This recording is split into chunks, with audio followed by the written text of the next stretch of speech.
Hello, प्रणाम, हर हर Mahadev. Guys, finally हम फिर से एगो निर्गुण भजन लेके आ गए। आप लोग की सुन के बहुत खुशी हुई, बहुत खुशी हुई। तो आप लोग हमारे निर्गुण भजन एंड तक सुनी और अच्छा लगे तो एगो लाइक सब्सक्राइब करल मत भूली। अपन भोजपुरिया समाज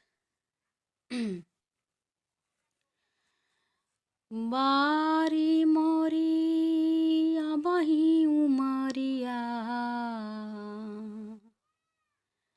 विधाता दिनमा धाई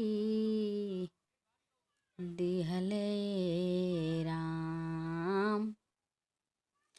बारी मोरी अबही उमरिया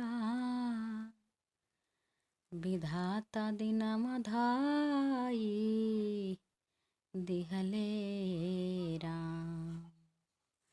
साजना सयान हम नदान, साजना सयान हम नदान, कैसे गवानावा जाइबे राम। साजना सयान हम नदान, तो कैसे गवानावा जाइबे राम। बाबा मोरा ऐसन नीरा मोहिया मन में विचार करे राम। बाबा मोरा ऐसन नीरा मोहिया मन में ना विचार करे राम।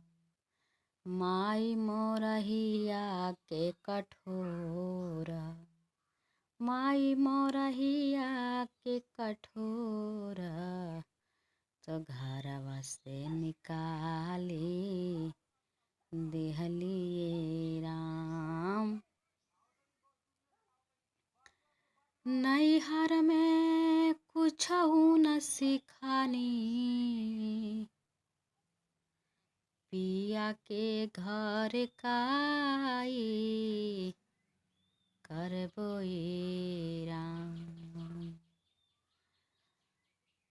कुसुम रंग पेन्हाली चुनरिया, लाल रंग चदरिया मिललिए राम।